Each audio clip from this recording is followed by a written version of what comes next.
Good morning, friends. Welcome back to my channel, Hamsaleka Films.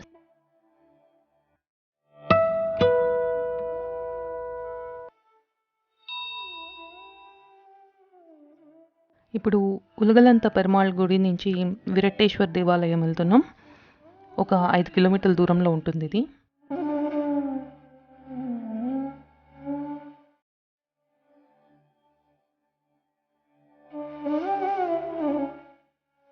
ఈ స్థలాన్ని ఒకప్పుడు అంధకాపురంగా పిలిచేవారు. ఇది కూడా చాలా పెద్ద గుడి. కనిపిస్తున్న గోడ దగ్గర నుంచి అంతా గుడి వాళ్ళదే ప్లేస్. 9 మాస్లో ఒకడైన మెయ్ పోరుల్ నాయనార్ జన్మస్థలం కూడా ఇదే. చోళరాజు రాజరాజ చోళన్గా పేరు పొందిన ఆర్మోళివర్మన్ ఇక్కడే పుట్టారు.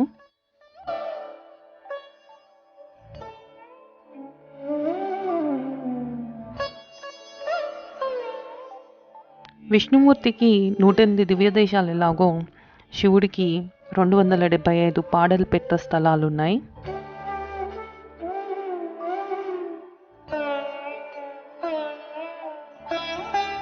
ఈ ఆలయం తేవరం శ్లోకాల్లో గౌరవించబడింది. అందువల్ల దీన్ని పాదల్పెట్ట స్థలంగా గుర్తించారు. ఈ ఆలయం నాడనాడులో 11వ పాదల్పెట్ట శివస్థలం. 275 పాదల్పెట్ట శివస్థలాల్లో 43వది. ఈ దేవాలయాన్ని చోళులు 10వ శతాబ్దంలో నిర్మించారు. ఈ ఆలయం ఉదయం 6 గంటల నుంచి మధ్యాహ్నం 11 గంటల వరకు, సాయంత్రం 5 గంటల నుంచి 8 గంటల వరకు తెరిచి ఉంటుంది.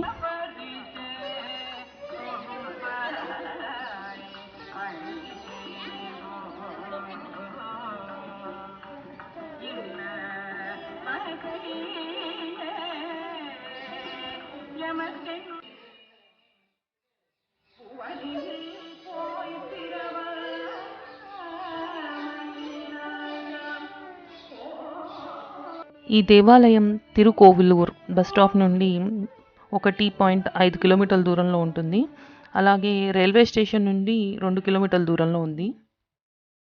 1000 ఏళ్లకు ముందు తిరుకోయిలూరు కూడా కాంచీపురం అలాగా పెద్ద పట్టణం. తిరు అంటే పవిత్రమైనది, కై అంటే చెయ్యి, వేలు అంటే శూలం. అమ్మవారు శూలాన్ని విసిరితే భూమి మీద ఇక్కడ పడిందట ఈ ప్రదేశంలో. అందుకే ఈ స్థలానికి తిరు కైవేలు అని వచ్చింది. తర్వాత తిరుకోయిలూర్ అయింది.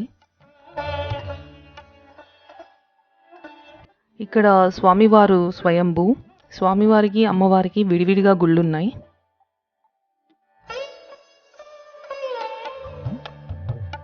ఈ ఆలయం అట్టవిరట్టనం ఆలయాల్లో 2వది.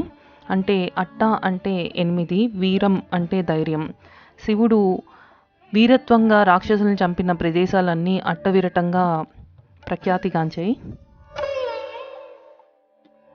ఇక్కడ చూస్తున్న వినాయకుడు చాలా ప్రత్యేకం. ఎందుకంటే ఎవరైతే మౌంట్ కైలాష్ యాత్ర చేయాలి అనుకుంటారో వాళ్ళు ముందుగా ఇక్కడి నుంచే యాత్ర ప్రారంభించాలట.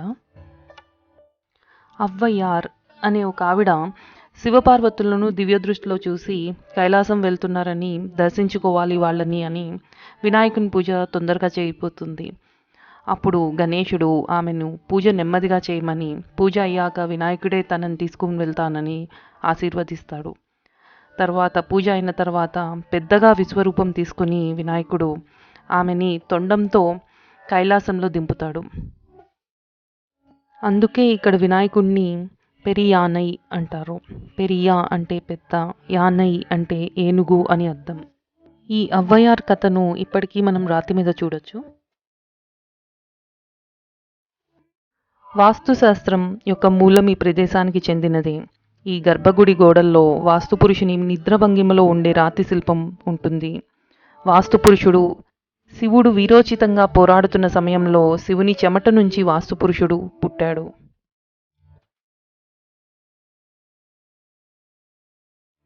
ఈ గుడిలో ప్రతి విగ్రహానికి ఒక కథ ఉంది. ఇక్కడ సుబ్రహ్మణ్యుడు 6 ముఖాలతో ఉంటాడు. తారకాసురుడిని వధించిన తర్వాత బ్రాహ్మణ హత్య దోషం పోగొట్టుకోవడానికి సుబ్రహ్మణ్యుడు ఇక్కడికే వచ్చి శివుణ్ణి పూజించాడు.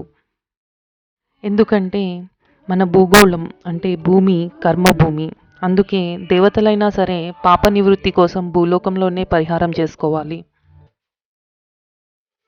సుబ్రహ్మణ్యుడి గురించే భూమి మీదకి పార్వతీదేవి శూలం విసిరింది. ఆ పడిన ప్రదేశం ఇదే. ఇక్కడ స్థల పురాణం. ఒకసారి పార్వతీదేవి పరమేశ్వరుడి కళ్ళను తన చేతులతో మూసింది. శివుని కళ్ళు రెండు, ఒకటి చంద్రుడు, ఇంకొకటి సూర్యుడు కాబట్టి లోకం చీకటిమయమైంది. ఆ చీకటి నుంచి అప్పుడు అంధకాసురుడు అనే రాక్షసుడు పుట్టాడు. అంధకాసురుడు శివుడి గురించి ఘోర తపస్సు చేసి తల్లి అయిన స్త్రీతోనే తప్ప ఇంకెవరితో చావు లేకుండా వరం పొందాడు. తరువాత దేవతలని మనుషులని ఇబ్బంది పెట్టడం మొదలుపెట్టాడు. అప్పుడు శివుడు తన త్రిశూలంతో అంధకాసురుని చంపగా రాక్షసుడు రక్తం పడిన చోట నుండి ఇంకొక రాక్షసుడు పుట్టడం మొదలయ్యింది. అప్పుడు పార్వతీదేవి ఒక గిన్నెలో ఆ రక్తాన్ని కింద పడకుండా పట్టుకుంది. కానీ కొన్ని రక్త బిందువులు భూగోళం మీద 8 నిలువు గీతలుగా 8 అడ్డగీతలుగా పడి 64 చతురస్రాకారాలుగా ఏర్పడ్డాయి. అప్పుడు శివుడు ఒక్కొక్క గడికి ఒక్కొక్క భైరవుడిని సృష్టించాడు, ఇంకా రాక్షసుడు పుట్టకుండా ఉండడానికి. అలా 64 భైరవులు పుట్టారు. శివుడితో చేసిన పోరాటంలో అంధకాసురుడికి సహాయం చేయడానికి రాక్షసుల నాయకుడు గురువు అయిన శుక్రాచార్యుడు వేరే రాక్షసుల్ని సృష్టించాడు. ఇది తెలుసుకున్న శివుడు శుక్రాచార్యుడిని మింగేసి శిక్షించాడు. తరువాత శుక్రాచార్యుడు మన్నించమని ప్రార్థించగా శివుడు పునర్జన్మనిచ్చి నవగ్రహాల్లో శుక్రుడికి చోటు కల్పించాడు. అందుకే ఈ క్షేత్రం శుక్రగ్రహానికి పరిహార క్షేత్రం.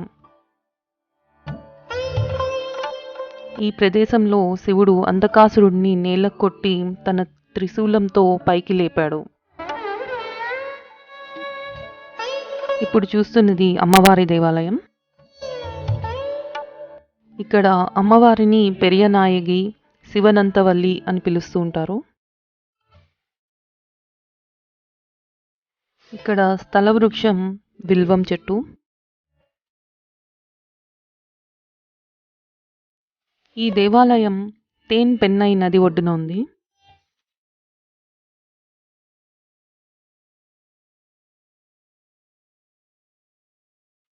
వినాయకర్ అగర్వాల్ కావ్యం రాసి ஔவையார் వినాయకునికి అంకితం ఇచ్చి మొదటిసారి ఇక్కడే పాడిందట.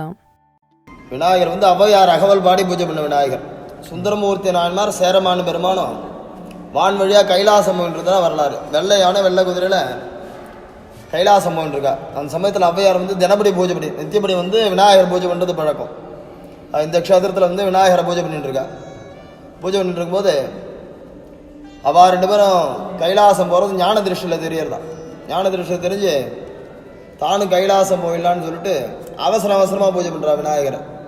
அப்புறம் விநாயகர் பிரத்யட்சமாகி பொறுமையாக பூஜை பண்ண சொல்கிறார். சீதக்கிழமை செந்தாமரைப்புன்னு சொல்லக்கூடிய விநாயகர் அகவல் பாடி ஔவையார் இங்கே பூஜை பண்ணதுக்கப்புறம் விஸ்வரூபம் எடுத்து தும்பிக்கையால் அவள் 2 பேரும் போகிறதுக்கு முன்னாடி கைலாசத்தில் சேர்க்கிறார். విశ్వరూప దర్శనం, அதனால் பெரிய யானை గణపతిని పేరు. ఇక్కడ విరట్టేశ్వర శివాలయంలో ఇక్కడ ఎవరైతే 64 దీపాలు వెలిగించి 64 ప్రదక్షిణాలు చేస్తారో వారు అనుకున్న కోరికలన్నీ నెరవేరుతాయని ఇక్కడ స్థల పురాణం. பூஜை நிதானமாக பண்ணணும் ஒரு உதாரணம். பூஜையில் அவசரப்படக்கூடாது, நிதானமாக பண்ணுறது ஒரு உதாரணமாக எடுத்துக்காட்டு. அதே மாதிரி பூஜை பண்ணால் கை மேலே பலன்.